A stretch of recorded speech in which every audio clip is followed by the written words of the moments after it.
Darling Prabhas ప్రస్తుతం కల్కి చిత్రం విజయాన్ని ఆస్వాదిస్తున్నారు. అమితాబ్ బచ్చన్, కమల్ హాసన్, దీపికా పదుకునే లాంటి భారీ తారాగణం ఇందులో పాలు పంచుకుంది. నాగశ్విన్ దర్శకత్వంలో వైజయంతి మూవీస్ పతాకంపై అశ్విని దత్ నిర్మించారు. విడుదలైన అన్ని భాషల్లో సంచలన విజయం దిశగా సినిమా దూసుకుపోతుంది. మొదటి రోజు 191.5 కోట్లు వసూలు చేయగా రెండో రోజు 107 కోట్లు వసూలు చేసింది. 2 రోజుల్లోనే దాదాపు 300 కోట్లు వసూలు సాధించి సంచలన రికార్డును నెలకొల్పింది.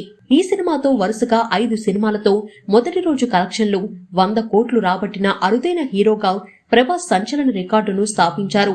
బాహుబలి 2, సాహో, ఆదిపురుష్, సలార్, కల్కితో కలిపి ఈ రికార్డును నెలకొల్పాడు. సాహో, రాధేశ్యామ్, ఆదిపురుష్ సినిమాలు పరాజయం బాలైనప్పటికీ కలెక్షన్లలో మాత్రం ఆహా అనిపించాయి. ప్రభాస్ స్టామినాను మరోసారి నిరూపించాయి.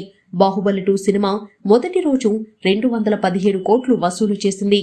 తర్వాత వచ్చిన సాహో తొలి రోజు 130 కోట్లు, ఆదిపురుష్ తొలి రోజు 127.50 కోట్లు, సలార్ 158 కోట్లు రాబట్టగా తాజాగా విడుదలైన కల్కి మొదటి రోజు 191 కోట్లు వసూలు చేసింది.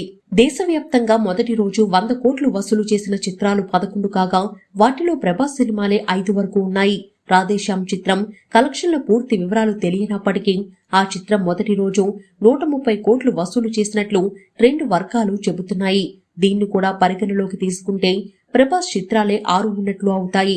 భవిష్యత్తులో ఏ హీరో కూడా ఈ రికార్డును అందుకోలేరని, అనితర సాధ్యమైన రికార్డులను తమ హీరో నెలకొల్పుతున్నాడని డార్లింగ్ అభిమానులు సామాజిక మాధ్యమాలలో కామెంట్లు పెడుతున్నారు.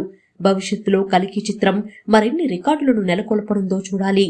1000 కోట్లు రాబడుతుందా, 1500 కోట్లు రాబడుతుందా అని అభిమానులు ఉత్కంఠంగా ఎదురు చూస్తున్నారు.